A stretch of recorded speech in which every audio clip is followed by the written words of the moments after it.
आणखीन एक मोठी बातमी येते मुंबईतून। मुंबईच्या कन्नमवार नगरमध्ये बसचा अपघात झालाय। बस सुरू ठेवून चालक नियंत्रण कक्षामध्ये गेल्यानं ही घटना घडली आहे। अचानक बस सुरू होऊन बस खाली दोघे चिरडले गेलेत। बसची एका चहा टपरीलाही धडक बसलेली आहे। दुर्दैवी घटना आपल्याला पाहायला मिळते। मुंबईच्या कन्नमवार नगरमध्ये हा बसचा अपघात झालेला आहे।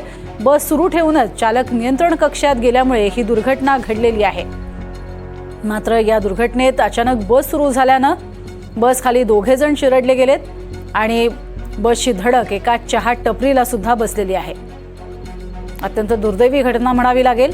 बस सुरू ठेवून जाणं हे अतिशय महागात पडलेलं आहे। अधिक माहिती घेऊयात आमचे प्रतिनिधी अक्षय कुडकेलवार यांच्याकडनं। अक्षय, काय माहिती?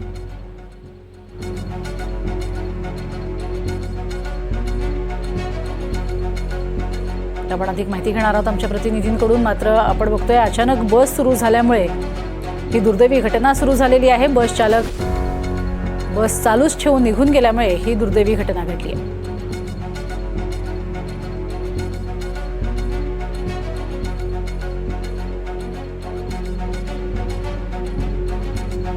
अक्षय कुडकेलवार आमचे प्रतिनिधी आपल्या सोबत आहेत। अक्षय, काय अधिक माहिती?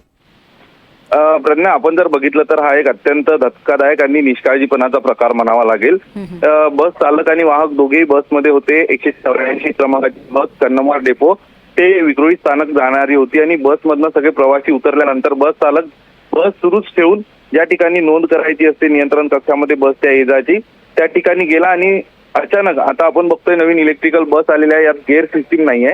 या बसने गती पकडली आणि ही बस जाऊन पुढे असलेल्या एका पान शॉपला धडकली। पान शॉप आणि बस याच्यामध्ये दोन कामगार होते। बाजूलाच इमारतीचं काम सुरू होतं। ते दोन कामगार यामध्ये अडकले आहेत। त्या दोघांनाही आता विक्रोळी पोलिसांनी नजीकच्या रुग्णालयामध्ये नेलंय। मात्र विक्रोळी पोलिसांच्या माध्यमातून या बस चालकावर कुठला गुन्हा दाखल करण्यात आला का याबाबत अजूनही माहिती दिली जात नाही। सगळ्यात महत्वाचं, आपण जर बघितलं तर अत्यंत गर्दीचा हा वेळ असते ही। मात्र आज सुदैवानं शनिवार आहे, आज सुट्टीचा शनिवार आहे आणि त्यामुळे मोठी गर्दी या ठिकाणी नव्हती। नाहीतर दररोज याच ठिकाणी रिक्षाची रांग लागते। आपण दृश्यांमध्ये बघू शकतो या ठिकाणी बस स्थानकाबाहेरचं दुसरं देखील एक बसचा थांबा त्याच ठिकाणी आहे ज्या ठिकाणी बस धडकली। जर त्या ठिकाणी मोठी गर्दी असती तर मोठी जीवितहानी झाली असती।